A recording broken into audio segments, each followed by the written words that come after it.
All right, so are you ready to dive into some seriously mind-bending history today? Always.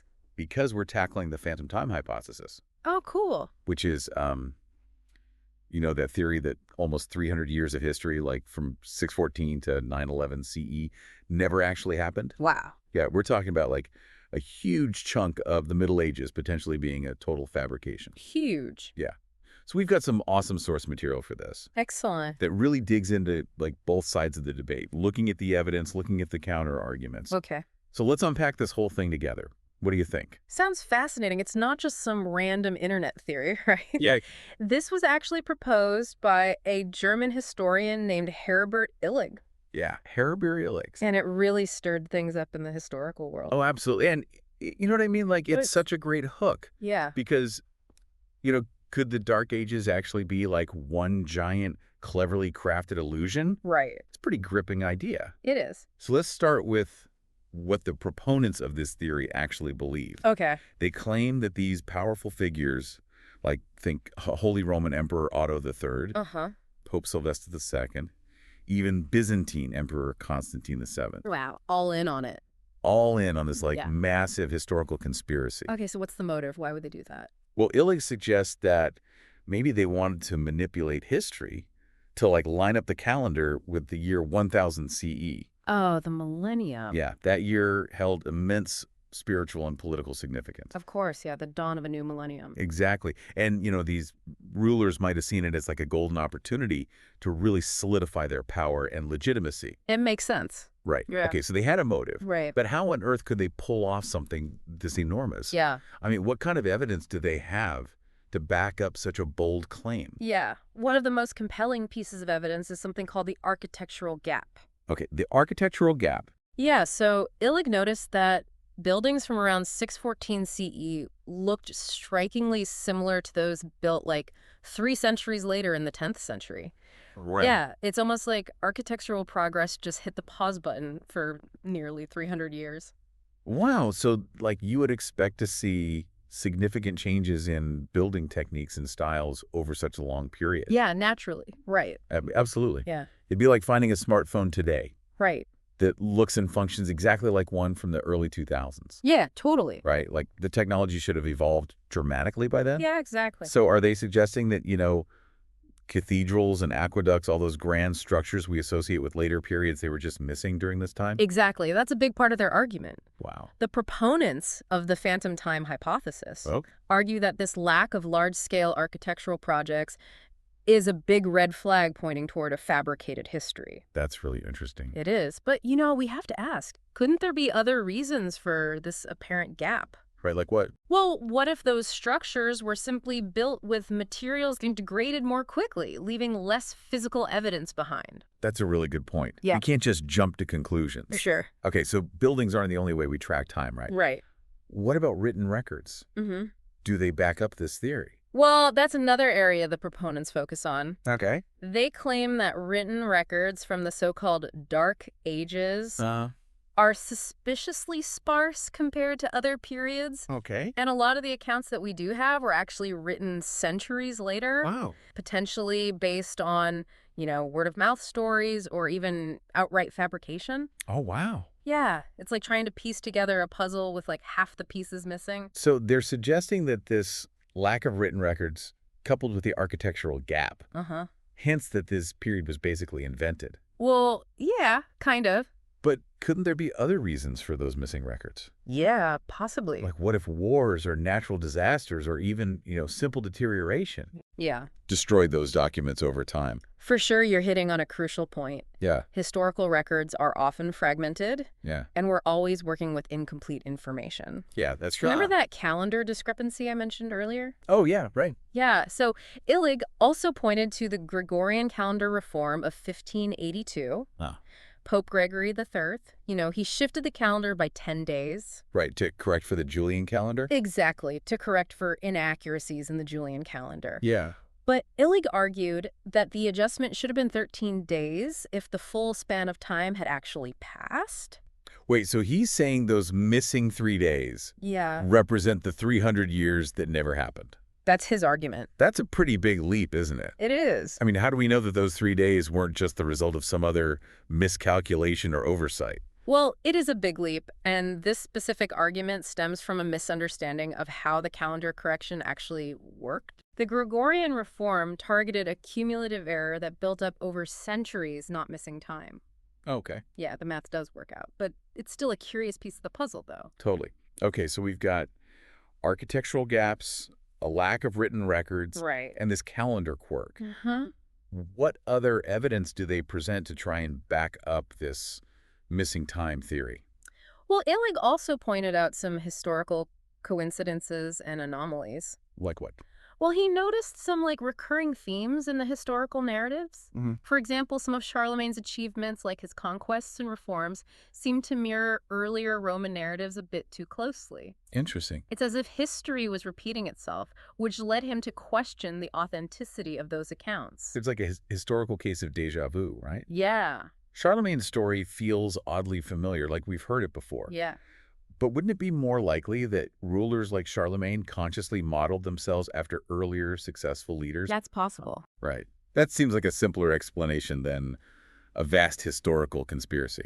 Yeah, you're raising an important point. Yeah. We have to consider alternative explanations. For sure. Then there's the fact that there aren't many direct references to Western Europe in Byzantine and Islamic histories during those missing centuries. Interesting. Yeah, it's almost like Western Europe vanished from the map for a while, which adds fuel to the suspicion that this period might not have happened as we've been taught.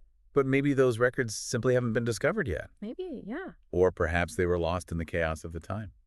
It's possible. Right. Yeah. It's like piecing together a giant historical jigsaw puzzle. Right. It's understandable that some pieces might be missing. Right. Okay.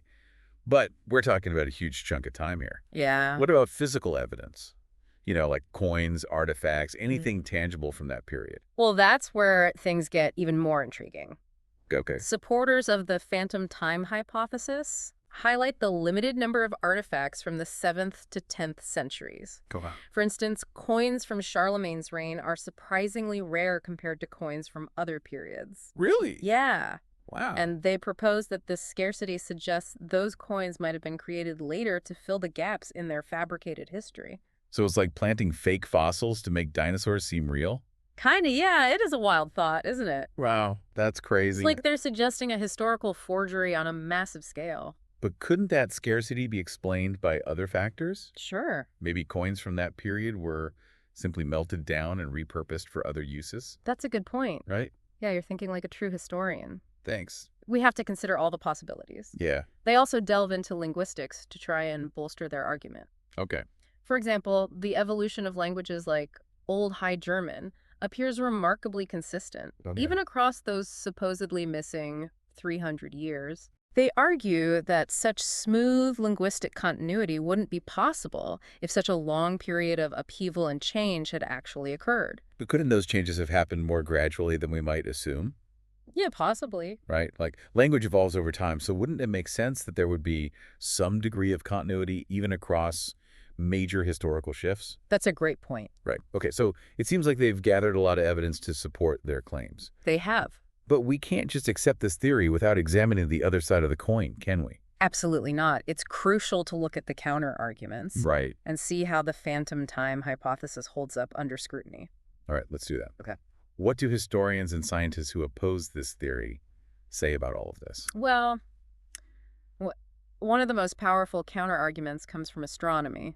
Astronomy. Yeah. You see, astronomical records, especially those meticulously kept about eclipses, Okay. align perfectly with the traditional timeline.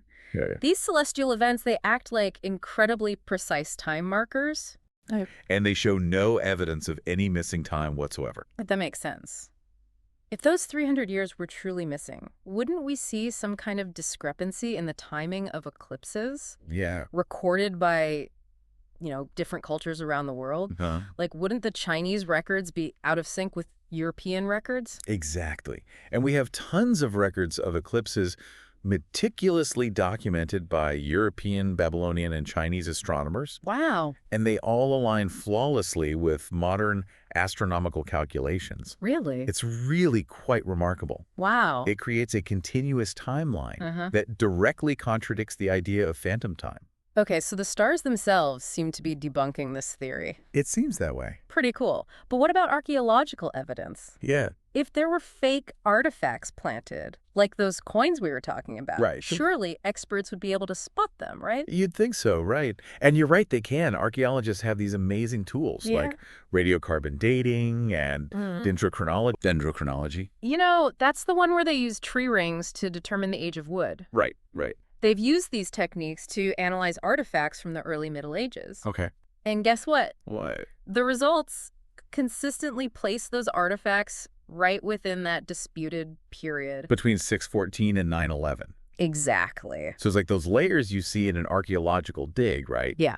Each layer represents a different period. Uh-huh. And if there were a giant gap of 300 years, wouldn't we see a break in those layers? You would, yeah. Like a missing piece of the puzzle. It would be like finding a layer cake where the chocolate layer is just gone. Right. The archaeological record shows continuous habitation and activity throughout the early Middle Ages. Okay. There's no indication of any missing time or Yeah. sudden jumps in technology or culture. It all flows in a sequence. It does. So those gaps that Illig was so focused on, Right. the lack of grand buildings or detailed written records, Mm-hmm. what's the explanation for those? If they're not evidence of missing time, Yeah. then what are they? Well, historians argue that those gaps are more likely due to uneven record keeping Oh, okay. than to some massive historical cover-up. Right. The early Middle Ages were, a tumultuous period of Yeah. immense change in Europe. Yeah, for sure. Remember, the Roman Empire had fallen, All right. and new kingdoms and cultures were emerging. Right. Yeah. Documentation and preservation practices varied wildly from region to region. I see. So it's not surprising that we have fewer records from certain areas or periods. Okay. It's more about inconsistent documentation than missing time. That makes sense. Yeah. You wouldn't expect perfectly organized record keeping during such a chaotic time. Right. Okay, but what about that calendar discrepancy we discussed earlier? Huh. The one with the Gregorian calendar reform? Yeah. Didn't Illig have a point there? Not really. As we mentioned, the discrepancy he identified was based on a misunderstanding of how that reform worked. It addressed the cumulative error of the Julian calendar over centuries, not missing time. Okay. When you dive into the math, it all checks out. And Yeah. there's no need to invoke phantom centuries to explain it. So we've got the stars saying those centuries did happen. Right. We have archaeological evidence backing it up. Uh-huh. And we've cleared up that calendar confusion. Yeah. It seems like pretty solid evidence that those 300 years weren't just fabricated. Yeah. But, even though we're debunking it, Right. I have to admit, there's still a part of me that finds this phantom time hypothesis pretty intriguing. I know, it is intriguing. Why do you think this theory continues to capture people's imaginations, Yeah. even though the evidence doesn't really support it? That's a great question. I think it speaks to that innate human desire Right. for uncovering hidden truths, Yeah. for peeling back the layers of history and discovering something unexpected. Yeah. Yeah. The idea of a massive historical cover-up is inherently fascinating, isn't it? It challenges our understanding of the world Uh-huh. and makes us question everything we thought we knew. Totally. It's almost like a really good mystery novel or a conspiracy thriller. Totally. It's like a historical whodunit Yeah. with powerful rulers as the masterminds Right. and a missing chunk of time as the central mystery. Exactly. And in an age where we're bombarded with information and misinformation, Right. people are naturally more skeptical of authority. Uh-huh. They crave alternative explanations. Yeah. Even if those explanations require a little leap of faith. Right. And the phantom time hypothesis provides a really captivating narrative. It does. It tells a story of deception, Uh-huh. power, and a hidden past just waiting to be revealed. So, while it might not be true, Right. the phantom time hypothesis is still valuable, wouldn't you say? I think so. It sparks debate, encourages research, Yeah. and forces us to re-examine the historical record. It makes us think critically about where we get our information and how we interpret the past. It reminds us that history is an ongoing process of discovery and interpretation, Right. not a set of fixed facts etched in stone. It's like putting together a giant puzzle. Yeah. Sometimes you think you have the whole picture, Uh-huh. and then you find a new piece that changes everything. Right. The phantom time hypothesis, even though it's debunked, Right. serves as a reminder that we should always approach history Mm-hmm. with a healthy dose of curiosity Yeah. and a willingness to challenge assumptions. Exactly. It highlights the importance of evidence-based analysis. Right. We can't just blindly accept historical narratives at face value. Yeah. We need to examine the sources, Uh-huh. consider different perspectives, Right. and let the evidence guide us. For sure. And who knows, maybe there are still some hidden truths out there just waiting to be uncovered. I love that idea. Yeah. Maybe not on the scale of missing centuries, but perhaps smaller events or connections that have been overlooked or misinterpreted. Absolutely. History is full of mysteries and unanswered questions. Mm-hmm. That's part of what makes it so captivating. Well, on that note, I think it's time for us to wrap up our deep dive into the phantom time hypothesis. Yeah, It's been a wild ride. it has. We've explored a theory that questions the very fabric of time. Uh-huh. We've examined the evidence, Yeah, and we've learned that even debunked theories can offer valuable insights. that's right. But before we go, Okay. I'm curious to hear your final thoughts. Fair. What's the key takeaway you hope our listeners will ponder after this episode? Well, I think the biggest takeaway here is that even though the phantom time hypothesis might not hold up under scrutiny, it's still incredibly valuable just as a thought experiment. Right. It reminds us of how important critical thinking is in historical analysis. Yeah, I totally agree. And, even though those missing centuries are a myth, the whole debate encourages us to question assumptions and explore multiple perspectives, It does. which is so crucial when we're trying to understand the past. Exactly. And it really underscores the power of evidence-based analysis. Right. In a world overflowing with information, Oh, yeah. we have to be discerning, evaluate claims critically, and rely on credible sources and rigorous methodologies. Absolutely. It's so easy to get swept up in a compelling narrative, It is. but we always have to remember to check the facts. Right.